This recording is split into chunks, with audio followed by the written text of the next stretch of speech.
CNN 24 সংবাদে আপনাদের সবাইকে স্বাগত। সঙ্গে আমি ঋতুপর্ণা। দেখে নেব আজকে সংবাদ শিরোনাম। 100 কেজি ওজনের 17 ফুট দৈর্ঘ্যের বার্মিজ পাইথন সাপ উদ্ধার আসাম বিশ্ববিদ্যালয়ে, ক্যাম্পাসে তীব্র আতঙ্ক। গুয়াহাটিতে কংগ্রেস কর্মীর মৃত্যুর প্রতিবাদ জানিয়ে যুব কংগ্রেস ও NSUI যৌথভাবে মুখ্যমন্ত্রীর কুশপুত্তলিকা পোড়ালো। কংগ্রেস নেতা মৃদুল ইসলামকে শহীদ ঘোষণা, স্বরাষ্ট্রমন্ত্রী অমিত শাহের কুশপুতুল পোড়ালো কংগ্রেস। দালাল চক্র সক্রিয় হয়ে ওঠায় ভারতমালা প্রকল্পের ন্যায্য পাওনা থেকে বঞ্চিত কাটিগড়া বিধানসভা কেন্দ্রের জনগণ। অনশনে বসে অসুস্থ হয়ে পড়েছেন জনস্বাস্থ্য কারিগরি বিভাগের 5 অস্থায়ী কর্মচারী। এবার সংবাদ বিস্তারিত। আসাম বিশ্ববিদ্যালয়ের ক্যাম্পাস থেকে উদ্ধার করা হয়েছে বরাক উপত্যকার ইতিহাসে সবচেয়ে বড় বার্মিজ পাইথন সাপ। প্রায় 100 কেজি ওজনের একটি 17 ফুট লম্বা বার্মিজ অজগরটি বুধবার গভীর রাতে আসাম বিশ্ববিদ্যালয় ক্যাম্পাস থেকে উদ্ধার করা হয়েছে। রাত্রি 10:30টার সময় গার্লস হস্টেল 1-এর কাছে প্রথম দেখা যায় দৈত্যাকার এই বিশাল সাপটি। অবশেষে ক্যাম্পাসের জিমের কাছে ধরা পড়ে। অভিযানের নেতৃত্বে ছিলেন বন্যপ্রাণী সংরক্ষণবিদ বিশাল সোনার এবং সাপ উদ্ধারকারী ত্রিকাল চক্রবর্তী। এর বিশাল আকার এবং ওজন সত্ত্বেও দলটি ছাত্রদের এবং ক্যাম্পাসের নিরাপত্তা সহায়তায় বন কর্মকর্তাদের তত্ত্বাবধানে অজগরটিকে সফলভাবে এনার লাইন ফরেস্টে স্থানান্তরিত করা হয়েছে।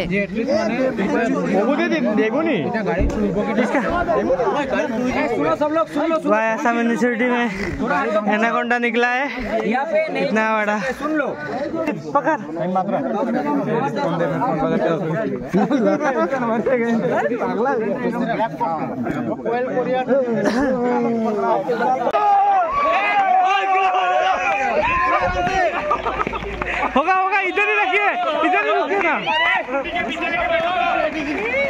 कार के ऊपर रख दो, कार के ऊपर नहीं नहीं, लाइट के नीचे रखिए ना।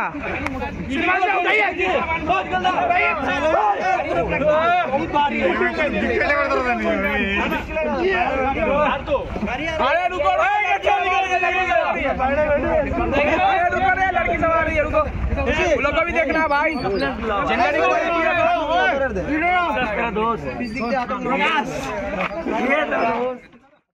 সরগরম হয়ে উঠল শ্রীভূমি জেলা কংগ্রেস কার্যালয়। গুয়াহাটিতে কংগ্রেস কর্মীর মৃত্যুর প্রতিবাদ জানিয়ে যুব কংগ্রেস ও NSUI যৌথভাবে মুখ্যমন্ত্রীর কুশপুত্তলিকা পোড়ালো। এদিন গণতন্ত্র হত্যাকারী হিমন্ত বিশ্ব শর্মা হুঁশিয়ার, গণতন্ত্র হত্যাকারী অসম সরকার মুর্দাবাদ, গণতন্ত্র হত্যাকারী মানছি না। মৃদুল ইসলাম অমর রাহে স্লোগান দেওয়ার পর মুখ্যমন্ত্রীর কুশপুত্তলিকা পোড়াতে গেলে পূর্ব থেকে উপস্থিত হওয়া পুলিশ বাহিনী বাধা প্রদান করে। জল ছিটিয়ে নিভিয়ে দেওয়া হয় জ্বলন্ত কুশপুত্তলিকার বেশিরভাগ অংশ। তাদের সাফ কথা, রাজ্যের মুখ্যমন্ত্রীর আঙ্গুল হেলনে নেক্কারজনক ঘটনা ঘটেছে। আগামী 26-এর নির্বাচনের জবাব দেওয়া হবে বলে সাফ জানালো তারা।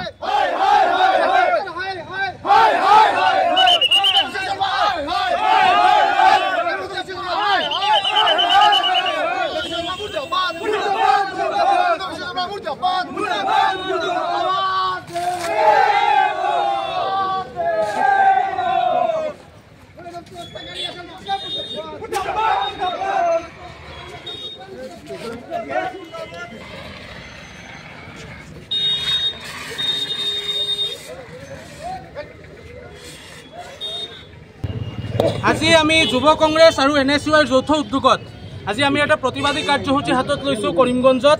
আপোনালোকে সকলোৱে অৱগত যে যোৱাকালি আমাৰ ইয়াতে আমাৰ গুৱাহাটীত ৰাজভৱন চলোৱা এটা অভিযান আছিলে আদানী আম্বানীৰ এগেইনষ্টত প্ৰটেষ্ট আৰু স্মাৰ্ট মিটাৰ আৰু কিবা এটা ইছ্যু লৈ মণিপুৰৰ ইছ্যু লৈ ভূপেন বৰা ডাঙৰীয়াৰ নেতৃত্বত প্ৰদেশ কংগ্ৰেছে এখন প্ৰটেষ্ট কৰিছিলে। যি প্ৰটেষ্টত আমি দেখা পাইছোঁ আমাৰ অসমৰ মাননীয় মুখ্যমন্ত্ৰী হিমন্ত বিশ্ব শৰ্মা ডাঙৰীয়াৰ নিৰ্দেশত তাৰ পুলিচে আমাৰ এগৰাকী জ্যেষ্ঠ নেতা আৰু বক সমষ্টিৰ জ্যেষ্ঠ এডভোকেট মৃদুল ইছলামক কেনেকৈ টিয়াৰ গেছ মাৰি হত্যা কৰিছে।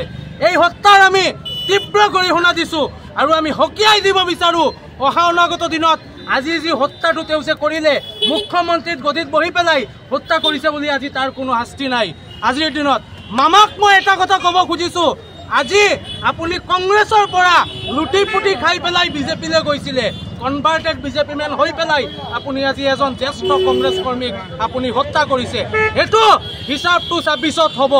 আপুনি 10 বছৰ 15 বছৰ আৰু ৰাজনীতি কৰিব, কিন্তু আমি যুৱ কংগ্ৰেছীসকল কিন্তু আৰু 40 বছৰ থাকিম। এটা কথা কৈ দিছোঁ, আজি যি ঘটনাটো ঘটিলে ইয়াৰ কাৰাৰা জবাব মিলেগা। আমাৰ যুৱ কংগ্ৰেছীয়ে এইটোৰ যোগ্য জবাব দিব। আজি আমি কৰিমগঞ্জত প্ৰতিবাদী কাৰ্যসূচী হাতত লৈছোঁ। অহাকালি ভূপেন বৰা ডাঙৰীয়াৰ নিৰ্দেশত গোটেই ৰাইজত এইটো হ'ব। আৰু যিটো মানে এটা সাংবিধানিক পোষ্ট হোল্ড কৰি এই যে মুখ্যমন্ত্ৰীয়ে আমাৰ এজনক খুন কৰিলে, এই খুনি মুখ্যমন্ত্ৰীক প্ৰতিহত কৰাৰ কাৰণে ২৬ত ৰাইজে যোগ্য জবাব দিব বুলি আমি আশাবাদী।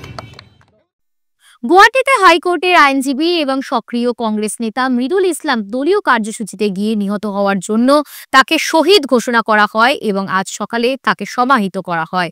এই অনুষ্ঠানে উপস্থিত ছিলেন অসম প্রদেশ কংগ্রেস কমিটির সভাপতি ভূপেন বরা, বিধায়ক জাকির হোসেন সিকদার, রশিদ মণ্ডল এবং নন্দিতা দাস। এদিন রাজীব ভবন প্রাঙ্গণে মৃদুল ইসলামের শেষকৃত্য সম্পন্ন করেন। এদিন বিধায়ক রেকিবউদ্দিন আহমেদের নেতৃত্বে স্বরাষ্ট্রমন্ত্রী অমিত শাহের কুশপুত্তল পুড়িয়ে বিক্ষোভ প্রদর্শন করলেন কংগ্রেসীরা।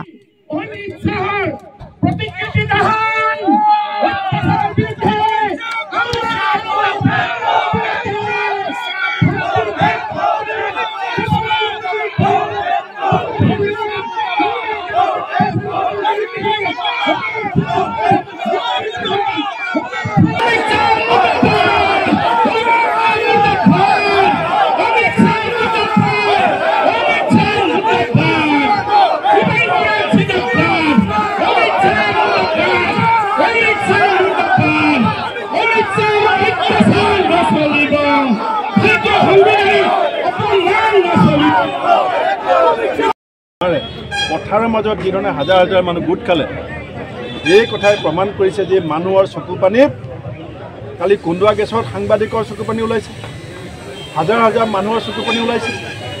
আজি মৃদুল ইছলামৰ জানাজাত হাজাৰ হাজাৰ মানুহে কান্দিছে। এই চকু পানীত হিমন্ত বিশ্বৰ অহংকাৰ উঠি যাব। এই চকু পানীত বিজেপিৰ পদুম ফুলৰ কিবা উভাল খাই যাব। আৰু এই চকু পানীয়ে দিছপুৰৰ পৰা বিজেপিক উৎখাত কৰিব আহি থকা সময়ত। আৰু মৃদুল ইছলাম ডাঙৰীয়াক আমি অসমৰ বিজেপিৰ সাম্প্ৰদায়িকতাবাদ, বিভাজনকামী ৰাজনীতি, দুৰ্নীতি, ভ্ৰষ্টাচাৰৰ বিৰুদ্ধে প্ৰথমগৰাকী শ্বহীদ হিচাপে ঘোষণা কৰিছোঁ। আমাৰ বিধায়কসকল, সাংসদসকল, দলৰ নেতাকৰ্মীসকলে মিলি আমি এসপ্তাহৰ ভিতৰত এটা শকত এককালীন সাহায্য দিবলৈও সিদ্ধান্ত কৰিছোঁ। পৰিয়ালটোক আমি ৰাজনৈতিকভাৱেও সুৰক্ষা দিবৰ কাৰণে চিন্তা কৰিম। আমাৰ ইয়াত যিসকল বিধায়ক আছে তেওঁলোকে কথা পাতিব, কি ধৰণে পৰিয়ালটোক আমি ৰাজনৈতিকভাৱে সুৰক্ষা দিব পাৰোঁ। আৰু ভৱিষ্যতৰ দিনত তেওঁৰ যি দুগৰাকী ফুলকমলীয়া ছোৱালী, এজনী ক্লাছ 4ত আছে, এজনী স্কুলত নামেই লগোৱা নাই, একো বুজি নোপোৱা, অবুজ এই ফুলকমলীয়া ছোৱালী দুজনীৰ ভৱিষ্যত নিৰ্মাণৰ দায়িত্বও আমি কংগ্ৰেছ দলে সদায় লক্ষ্য ৰাখিম আৰু সহায় কৰিম। আৰু তেওঁৰ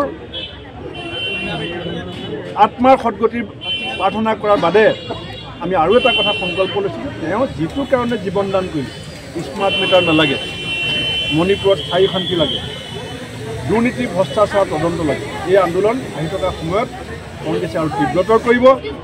আমি ন্যায়িক তদন্ত বিচাৰিছোঁ।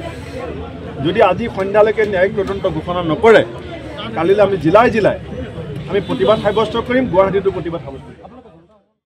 দালাল চক্র সক্রিয় হয়ে ওঠায় ভারতমালা প্রকল্পের ন্যায্য পাওনা থেকে বঞ্চিত কাটিগড়া বিধানসভা কেন্দ্রের জনগণ। বৃহস্পতিবার প্রতিবাদে নেমে বিক্ষোভ প্রদর্শন করেন ভুক্তভোগী জনগণ। উল্লেখ্য, সরকারের ভারতমালা ও আসামমালা প্রকল্পের অধীনে শুরু হওয়া রাস্তার কাজে কিছু দালাল চক্র সক্রিয় হয়ে ওঠায় গোটা অঞ্চলে অস্থিরতা বিরাজ করছে। মানুষের কৃষি জমি থেকে শুরু করে বসতবাড়ি গুড়িয়ে দিয়ে শুরু হয়েছে নির্মাণ কাজ এবং এর সুযোগ নিয়ে কিছু পাটোয়ারি গ্রামের সাধারণ মানুষ থেকে কমিশন সংগ্রহ করার ব্যস্ত হয়ে উঠেছে।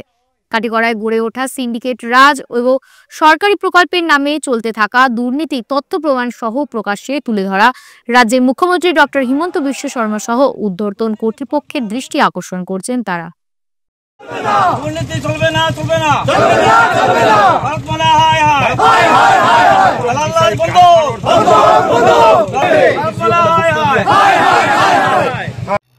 ভারতমালা প্রকল্পের যে জমি অধিগ্রহণ, সেই জমি অধিগ্রহণে আমাদেরকে অগ্রিম কোনো নোটিশ দেওয়া হয় না এবং উচ্ছেদ উচ্ছেদ করার লাগে যে খাটিগড়া সার্কুল অফিসার দলবল নিয়ে আসে আমাদেরকে জোর জবরদস্তি করে উচ্ছেদ করেছেন। এবং ওই দিকের যে আমাদের বাড়িঘর আছে বা এখানে যে পার্শ্ববর্তী যে বিল্ডিংটা আছে ওই বিল্ডিংটার যে ক্ষতিপূরণ, এই ক্ষতিপূরণ বাবদ মাত্র 16 লাখ টাকা দেওয়া হয়েছে। এই যে বিল্ডিং অন্ততপক্ষে এই বিল্ডিং নির্মাণ করতে প্রায় 50 লক্ষ টাকার দরকার নিম্নতম। কিন্তু আমাদের যে ভারত সরকার যে তার ডেভেলপমেন্টের জন্য যে ভারতমালা প্রকল্প নিয়ে হাতে নিয়েছেন, এতে আমাদের কোনো আপত্তি নেই, আমরা জমি দিতে প্রস্তুত আছি। কিন্তু আমরা আমাদের জমির ন্যায্য মূল্য থেকে বঞ্চিত হচ্ছি। আমরা আমাদের ন্যায্য মূল্য যখন পাবো তখনই সরকারকে আমরা ধন্যবাদ জানাবো, কিন্তু এখন আমরা সরকারকে মুর্দাবাদ জানাইতে চাই। দালালরা সেই দালালরা বন্ধ করতে হবে। সার্কুল অফিসে পাটোয়ারির কাছে গেলেও আমাদের কাছ থেকে পয়সা দিতে হয়, কোনো কাজ করতে হয়। এমনকি ডিসি অফিসেও পয়সা দিতে হয়। এলো ব্রাঞ্চেও কোনো একটি নথিপত্র আমরা খুঁজে পাই না। তাদেরকে যদি আমরা তাদের পকেট যদি গরম করি তাহলে আমরা সেই নথিপত্র দেখতে পারি। এইগুলা আমাদের বন্ধ করতে হবে।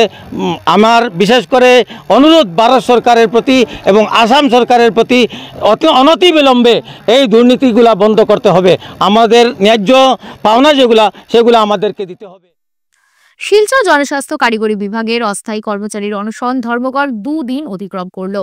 গতকাল থেকে শিলচর সদরঘাটের 26 জন অস্থায়ী কর্মচারী বকেয়া বেতন প্রদান ও চাকরির স্থায়ীকরণের দাবিতে 72 ঘন্টার অনশন কর্মসূচি ঘোষণা করেন। এদিন অনশনকারী 5 জন কর্মচারী অসুস্থ হয়ে পড়লে কাছাড় জেলা স্বাস্থ্য বিভাগ থেকে চিকিৎসক নিয়ে আসা হয়। অস্থায়ী কর্মচারীদের অভিযোগ, দীর্ঘ 16 বছর ধরে মিথ্যা ভাওতাবাজি দিয়ে শিলচর জনস্বাস্থ্য ও কারিগরি 1 ডিভিশনের কার্যবাহী ইঞ্জিনিয়ার তাদের শোষণ করে চলেছেন।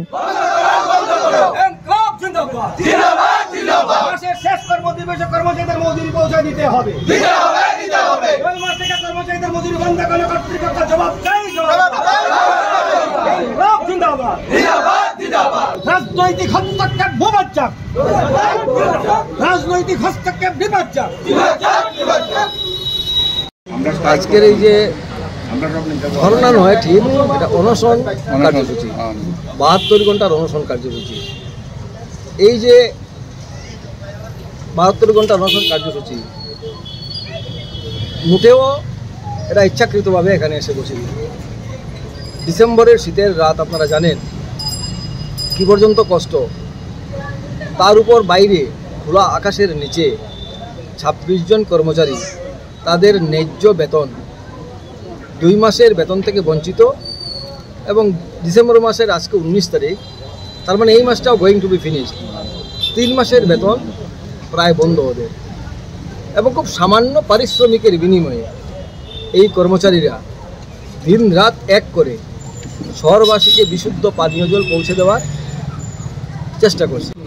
এবং শিলচর পিএইচই ডিভিশনের ইতিহাসে এই প্রথম 26টা কর্মচারী অভুক্ত অবস্থায় মৃত্যুর মুখে পাঞ্জা লড়ছে। এখানে আপনারা দেখুন 108 এসে বসে আছে, ওরা যেতে চাইছে না। আমি এসে জয়েন্ট ডিরেক্টর হেলথ সার্ভিসের সঙ্গে আলোচনা করে ডাক্তার এখানে আনিয়েছি, পরীক্ষা করা হয়েছে, একজনের প্রেশার 80/50-তে নেমে গেছে। এই অবস্থা এখন পর্যন্ত এক্সিকিউটিভ ইঞ্জিনিয়ার কোনো মানবিকতা নেই। মানবিকতার কারণে উনার প্রয়োজন মনে করেননি। উনি উনার নিজস্ব অফিসে বসে অফিসের কিছু লোককে কাজে লাগিয়ে, আজকে ট্রিটমেন্ট প্ল্যান যদি না থাকে, গ্রামীণ জল সরবরাহ প্রকল্প এগুলো যদি না থাকে, অফিসের কোনো প্রয়োজনীয়তা নেই। আমরা খবর পেলাম এখানে নাকি একটা কমিটি বানানো হয়েছে রাজনৈতিক ব্যক্তিত্ব দিয়ে প্রেসিডেন্ট বানিয়ে, ওনারা নাকি এসে পয়সা দেবেন। আমরা দায়িত্ব নিয়ে বলতে পারি কয়েকদিন এই ধরনের সিস্টেম চলবে, দায়িত্ব নিয়ে বলতে চাই। ওনারা লিখিতভাবে দিতে হবে যে রাজনৈতিক ব্যক্তিত্ব যিনি সভাপতি হয়েছেন উনি লিখিতভাবে দিতে হবে যে মাসিক তোমাদের কর্মদিবসের বেতন শেষ কর্মদিবসে আমরা মিটিয়ে দেব। এবং এদের যে চাকরি স্থায়ীকরণের প্রশ্নে তাদের ভূমিকাটা কি আমাদেরকে জানাতে হবে। প্রত্যেক মাসের শেষ কর্মদিবসে এদের যে মজুরি, যেটা আসাম গভর্নমেন্টের নির্দেশ অনুযায়ী যে মজুরি, সেই মজুরি তাদের আগে তুলে দিতে হবে। তাই আমরা আসাম রাজ্য কর্মচারী ফেডারেশন বা সর্বভারতীয় যে ফেডারেশনের যে একজন প্রতিনিধি হিসাবে এই পদের দুঃসময়ে নীরব ভূমিকা পালন করতে পারি না বলেই আজকে আমরা এসেছি। আমরা আশা করি আপনারা বৈদ্যুতিক চ্যানেলের মাধ্যমে জনগণের কাছে এইগুলো পৌঁছে। হাইলাকান্দির কাটটিছড়ায় ভয়াবহ পথ দুর্ঘটনায় চাঞ্চল্য ছড়িয়েছে। রোগী নিয়ে যাওয়া অ্যাম্বুলেন্স ও একটি তীব্রবেগী মারুতি এক্সপ্রেস গাড়ির মুখোমুখি সংঘর্ষে দুর্ঘটনা সংঘটিত হয়। দুর্ঘটনায় গুরুতরভাবে আঘাতপ্রাপ্ত হয়েছে অ্যাম্বুলেন্সে থাকা রোগীর আত্মীয় সহ মোট 7 জন ব্যক্তি। আহতদের ইতিমধ্যে উদ্ধার করে হাইলাকান্দি এসকে রায় হাসপাতালে প্রেরণ করা হয়েছে। 6 নম্বর জাতীয় সড়কের কাটলিছড়া বাংলাথল এলাকায় সংঘটিত হয়েছে এই দুর্ঘটনা।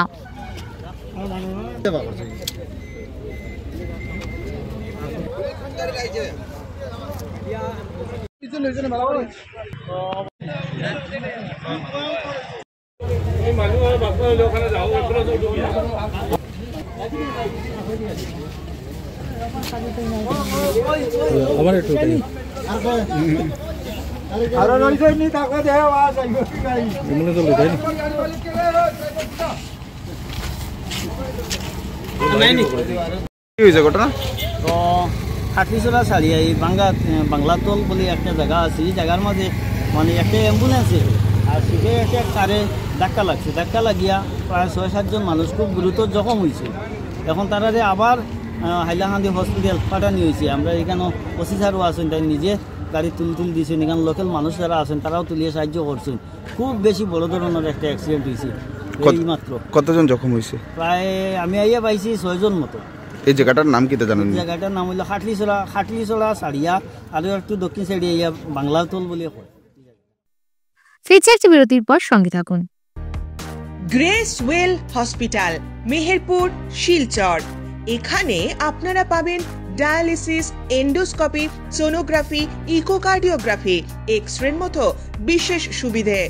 উন্নত মানের ডাক্তারি পরিষেবার পাশাপাশি পাবেন আইসিইউ, এনআইসিইউ, ইনডোর, আউটডোর এবং যে কোনো রকম সার্জারি অত্যন্ত সুলভ মূল্যে এবং অত্যাধুনিক মানের।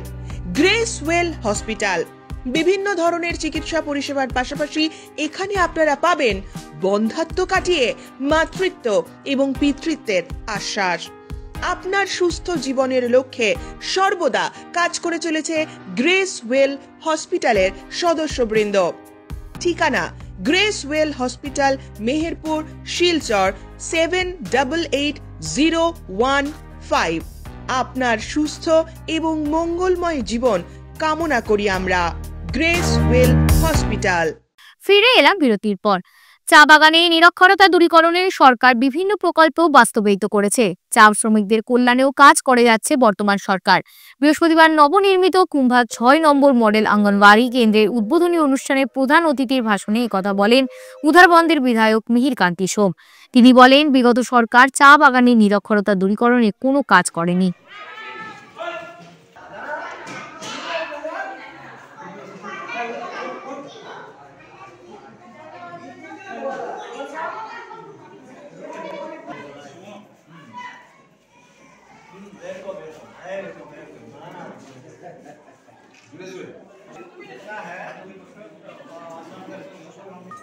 যখন এই সেন্টারটা গত বছরে আমি এনেছিলাম, কিন্তু যে কোনো কারণে আমাদের কোটা কমে যাওয়ায় করতে পারিনি। লাস্ট ইয়ারের ছিল এটা। এবছর আমরা এটা সম্পূর্ণ রূপ নিতে পেরেছি। এই বছর আরও 21টা এসছে। আমাদের সবচেয়ে বড় সমস্যা হয়েছে জায়গা থাকে না। এই জায়গায় যেভাবে একটা জায়গা 4 কাঠা জায়গার প্রয়োজন, এই জায়গাটা না থাকার জন্য অনেক সেন্টার স্যাংশন দেওয়ার পরেও আমার টাকা ঘুরিয়ে নিতে হয়। এটার মূল ধন হচ্ছে 25 লক্ষ টাকা, 1-2 টাকা নয়। বিগত সরকারের আমলে ইন্দিরা আবাসের মতন ঘর হতো, টিন থাকলে দরজা থাকতো না, দরজা থাকলে জানলা থাকতো না, এই অবস্থায় ছিল। আজকের একটা সুন্দর পরিবেশের মধ্যে এখানে স্কুলটা হচ্ছে এবং সেখানে যে কারুকার্য করেছে, রং করা হয়েছে, ভালো কোয়ালিটি পেইন্ট পর্যন্ত লাগিয়েছে এবং এখানে যে চিত্র আঁকা হয়েছে বাচ্চাদেরকে আকর্ষণীয় করার জন্য এই চিত্রগুলো আঁকা হয়েছে। ছোট শিশুরা এই 1-2 বছর 3 বছরের মধ্যে কি আর তারা শিখবে? তারা ছবি দিয়ে শেখানো হবে, খাওয়ার মাধ্যমে পুষ্টিকর খাদ্য খাবে, সঙ্গে সে শিক্ষা গ্রহণ করবে। রাজনৈতিক দলের অনুষ্ঠান কভার করতে গিয়ে সাংবাদিকের ওপর পুলিশের টিয়ার গ্যাস ব্যবহারের তীব্র নিন্দা জানালো কাছাড় ই-মিডিয়া জার্নালিস্ট অ্যাসোসিয়েশন। ঘটনার প্রতিবাদে ই-মিডিয়া জার্নালিস্ট অ্যাসোসিয়েশন শিলচরে শহীদ ক্ষুদিরাম বসুর মূর্তির পাদদেশে কালো ব্যাজ পরে বিক্ষোভ প্রদর্শন করেন। এদিন সাংবাদিকরা পুলিশের ভূমিকা নিয়ে নিন্দা জানিয়ে ঘটনার সুষ্ঠু তদন্তের দাবি জানান। জিন্দাবাদ জিন্দাবাদ জিন্দাবাদ সাংবাদিকের উপর পুলিশের জুলুমবাজি মানব না সাংবাদিককাল গুয়াহাটিতে আহত হয়েছে,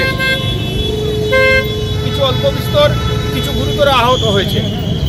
আমাদের বক্তব্যটা হচ্ছে আন্দোলন কারা করছে কি না করছে সেটা আমাদের বিষয় নয়। আমাদের যারা সাংবাদিকরা গিয়েছিল সেখানে আন্দোলনের সেই সংবাদ সংগ্রহ করতে, কিন্তু পুলিশ কেন সাংবাদিকদেরকে লক্ষ্য করে সাংবাদিকদের পায়ের নিচে টিয়ার গ্যাস ফেলে দিল, সেটাই আমাদের সবথেকে বড় যে প্রশ্ন। কিন্তু সবথেকে দুঃখের আরও বিষয়, সাংবাদিকরা যে এ ব্যাপারে আহত হয়েছেন কাল এই ঘটনায়, এখন পর্যন্ত গুয়াহাটি অর্থাৎ দিশপুরের পুলিশ কিন্তু এখনো কিন্তু সে নিয়ে কোনো ধরনের দুঃখ প্রকাশ বা কিছুই করেননি। তাদের উচিত ছিল, যারা সেখানে শীর্ষ আধিকারিকরা ছিলেন, তাদের উচিত ছিল সেই ব্যাপারটি তাৎক্ষণিকভাবে সেটা দেখার জন্য, কিন্তু তারা সেটা করেননি। কালকে আমাদের রাজ্যের, আসাম রাজ্যের স্টেট ক্যাপিটালে যখন একটি পলিটিক্যাল পার্টির ধর্ণা কর্মসূচি বা যে কোনো একটা কাজ চলছিল, তখন আমরা অ্যাজ এ জার্নালিস্ট আমাদের দায়িত্ব হয় যে এই বার্তাগুলো মানুষের কাছে পৌঁছে দেওয়া। আর যখন আমরা বার্তা পৌঁছে দিতে চাই, আমরা বিগত অনেক মাস বা এক বছর, এরকম বছর চলে গেছে, দেখছি যে সফট টার্গেট হয়ে দাঁড়িয়েছে সাংবাদিকরা। ম্যাক্সিমাম জায়গায় সাংবাদিকরাই টার্গেট হয়, চায় এটা মিটিং রুখতে বা কন্ট্রোল করতে, সিকিউরিটি মেজারমেন্টের জন্য হলেও সাংবাদিকদের নিক্ষেপ করা হয়, বা পলিটিক্যাল পার্টির তরফ থেকেও সাংবাদিকদের দিয়ে মজাক করা হয়। তো আমরা কালকে যে ঘটনাটি ঘটেছে সেটার আমরা তীব্র ভাষায় শিলচর, আমরা Cachar electronic media journalist association সেমজার তরফ থেকে এটার তীব্র নিন্দা জানাচ্ছি। আমরা আজকে কালো ব্যাজ লাগিয়ে সেটার নিন্দা জানাচ্ছি। এটা আমাদের প্রথম পর্যায়ের। আমরা আশা করব গুয়াহাটির মহানগরের পুলিশ প্রশাসন এটার তদন্ত করবেন, তদন্ত করে যে আসল ব্যক্তি আছে আর এটা কেন করা হয়েছে সেই বিষয়টি তুলে ধরবেন। না হলে এরপরে যদি আরও সাংবাদিকের উপরে নিগ্রহ বা এরকম কোনো ঘটনা ঘটে, তাহলে এটা নিয়ে আমরা এন্টায়ার আসামের যারা জার্নালিস্টরা আছি এটা নিয়ে আমরা চুপ করে বসবো না, এটাই আমাদের বার্তা ছিল। বাংলাদেশে হিন্দু নির্যাতনের বিরুদ্ধে হাইলাকান্দিতে মশাল মিছিল করে প্রতিবাদ জানালো সনাতনী ঐক্যমঞ্চ। উল্লেখ্য যে বাংলাদেশে হিন্দুদের ওপর নির্মম অত্যাচার, মন্দির ভাঙন, সম্পত্তি লুটপাট, মহিলাদের সম্মানহানি সহ হিন্দু সন্ন্যাসীকে গ্রেফতারের ঘটনায় বিশ্বজুড়ে নিন্দার ঝড় উঠেছে। আসামের হাইলাকান্দি জেলাতেও এই ঝড় আছড়ে পড়েছে। সনাতনী ঐক্যমঞ্চ মশাল মিছিল করে বাংলাদেশের এই ঘটনার নিন্দা এবং ধিক্কার সাব্যস্ত করে। মিছিলকারীরা বাংলাদেশের সামগ্রী জ্বালিয়ে দোকানদারদের বাংলাদেশের সামগ্রী না রাখার দাবি জানান। প্রধানমন্ত্রী কিষাণ সম্মান নিধি পিএম কিষাণ, প্রধানমন্ত্রী ফসল বীমা যোজনা PMFBY এবং national mission on edible oils, oil palm NMEOOP সহ বিভিন্ন সরকারি প্রকল্প সম্পর্কে স্থানীয় কৃষকদের সচেতন ও প্রশিক্ষিত করার উদ্দেশ্যে বৃহস্পতিবার রামনগর টুকোগ্রাম শিলচর সাংগাই ক্লাব ময়দানে কৃষি বিভাগ কাছাড় কর্তৃক এক সচেতনতা ও প্রশিক্ষণ কর্মসূচি আয়োজিত হয়। এই অনুষ্ঠানে উপস্থিত ছিল জেলা কৃষি আধিকারিক ডক্টর AR আহমেদ, সিনিয়র বিজ্ঞানী এবং কৃষি বিজ্ঞান কেন্দ্রের প্রধান ডক্টর হিমাংশু মিশ্র সহ অন্যান্যরা। उसके बराबर ये काम करेगा आपको। जैसे कि अभी आप आलू लगाएंगे, सब्जी लगाएंगे, या बहुत लोग लगा चुके हैं, लगाने के समय तो आप लोगों को यूरिया, DAP, पोटास, गोबर का सार ये सब देना पड़ता है। दे दीजिए, कोई दिक्कत नहीं। उसके 20-25 दिन बाद फिर से आप लोगों को चापन सार जो बोलता है, टॉप ड्रेसिंग करना पड़ता है। तो टॉप ड्रेसिंग ना करके आप नैनो यूरिया से अगर आप अच्छा से स्प्रे कर देंगे तो आपको वो यूरिया इस्तेमाल करने का जरूरत नहीं है। আমি এখন যে কথাগুলো বলবো, এখানে অনেক জিনিস নেওয়ার আছে। রূপার বস্তাও আছে, টাকার বস্তাও আছে, কম পয়সা, বড় পয়সা, বেশি পয়সা, সব পয়সার বস্তা আছে। নেওয়ার জন্য চোখ খুলিয়ে নিতে লাগবে এবং কিছু করিয়া নিতে লাগবে, এমনি হবে না। আপনার বাড়িতে কেউ আনিয়ে দিবে না, রাস্তা থাকবে, রাস্তা থেকে উঠে আনতে লাগবে। উঠে আনার দায়িত্বটা আপনার। সরকার বাড়িতে নিয়ে আপনাকে পৌঁছায় দিবে না। সরকার দেওয়ার সিস্টেমে আপনি নিজে একটু অ্যাডজাস্ট করে আসতে লাগবে, তাহলে আপনি পাবেন। তো আমি এখন বলছি কি কি দেওয়া যাইতে পারে, এখানে আলোচনা হয়েছে, তারপরে আমি বলছি। এবং আমি ডক্টর রাহুল চক্রবর্তী বা অরিশমিতাকে বলছি একটু নোট করার জন্য যে আপনাদের আজকের এই অনুষ্ঠানের পরে এই অঞ্চলের কয়জন লোক কি বেনিফিট নেবেন আপনারা বলেন। আমরা দেওয়ার জন্য রেডি আছি, আপনারা নেবেন কতজন সেটা বলেন। গুয়াহাটি অম্বিকাগিরি নগরের বাসিন্দা বর্ণালী নন্দী পুরকাস্ত বরা সোমা আর নেই। সেপটিক স্ট্রোকে আক্রান্ত হয়ে গত শনিবার রাত 11:50 গুয়াহাটির একটি বেসরকারি হাসপাতালে তিনি শেষ নিঃশ্বাস ত্যাগ করেন। এর আগেও শারীরিক কিছু সমস্যায় তিনি ভুগেছিলেন, তবে অনেকটা সুস্থ হয়ে গিয়েছিলেন। মৃত্যুকালে বয়স হয়েছিল 52 বছর। স্বামী গৌতম বরা, পুত্র অনুভব, মা ছবি রানী নন্দীপুরকায়স্থ সহ ও গুণমন্থদের তিনি রেখে গিয়েছেন। তার অকাল প্রয়াণে বরা এবং নন্দীপুরকায়স্থ দুই পরিবার বর্গে তথা বিভিন্ন মহলে শোকের ছায়া নেমে আসে। এবার দেখে নেব খেলার খবর।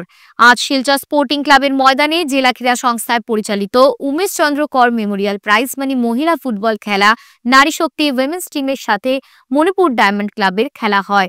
এই খেলাতে নারী শক্তি উইমেন্স টিমকে 5-1 গোলে হারিয়ে মণিপুর ডায়মন্ড ক্লাব জয়ী হয়।